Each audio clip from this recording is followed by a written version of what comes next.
It began with the kind of silence that doesn't just fill your ears but settles in your bones.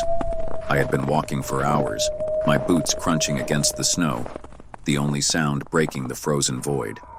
Above me, the sky was a dull gray, as if the sun had given up. The horizon stretched endlessly, a flat, featureless expanse of white in every direction. I couldn't remember when I had started walking, but it felt like I had always been here.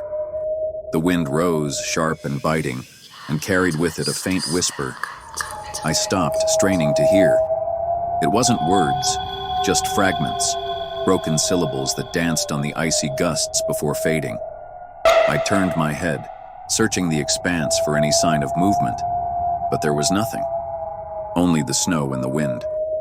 As I continued, the whispers grew louder, more insistent. They seemed to circle me, moving with the wind but never fading completely. My heart pounded as I realized they weren't random. They were calling, luring me deeper into the field. I tried to block them out, focusing on the rhythmic crunch of my boots, but the sound was inside me now, gnawing at the edges of my mind. A shadow flickered in the corner of my vision. I spun, but there was nothing there, just the same endless white.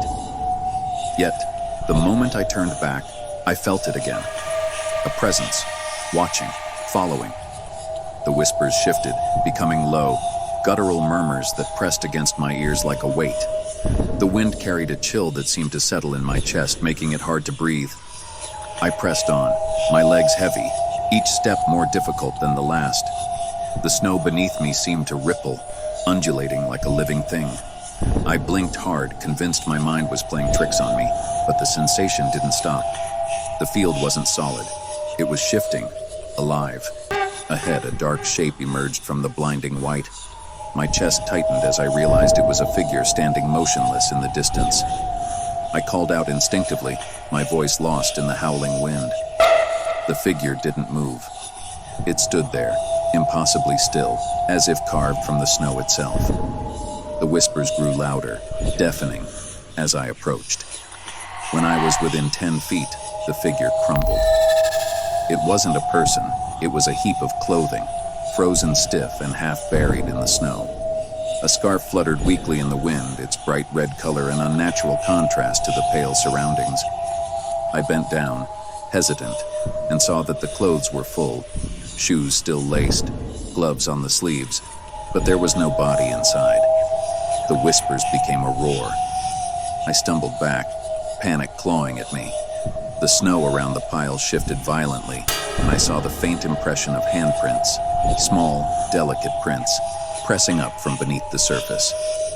They moved, dragging themselves toward me, leaving dark trails in the pristine snow. I turned and ran. The endless field stretched out before me, but the landscape began to change. The snow wasn't smooth anymore.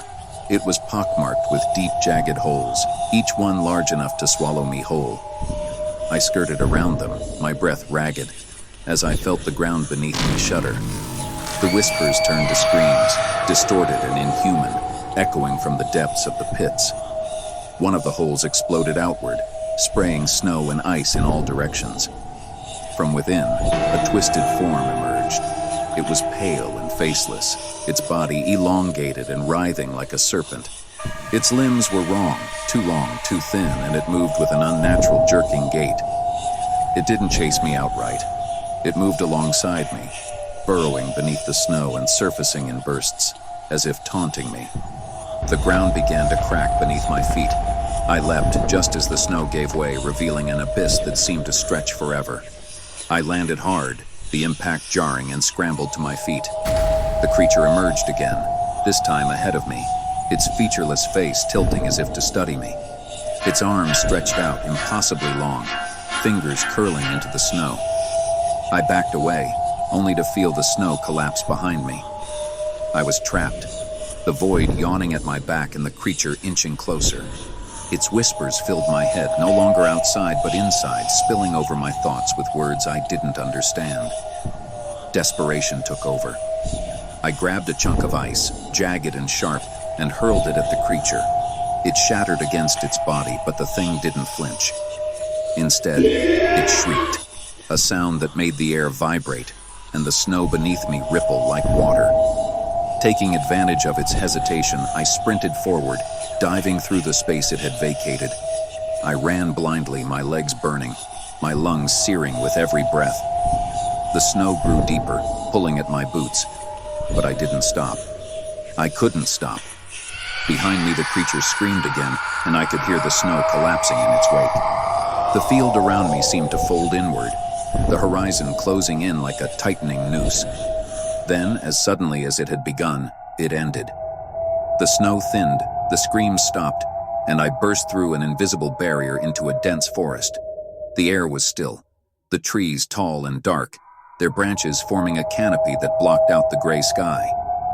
I collapsed to my knees, gasping, my body trembling with exhaustion. The whispers had stopped. The snowfield was gone. For a moment, I thought I was safe.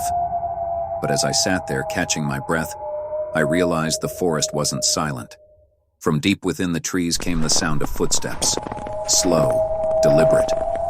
They didn't belong to the creature. They were heavier, more human, and they were coming closer. I forced myself to stand, the realization sinking in. The snowfield hadn't ended. It had only changed. It wasn't over. It would never be over.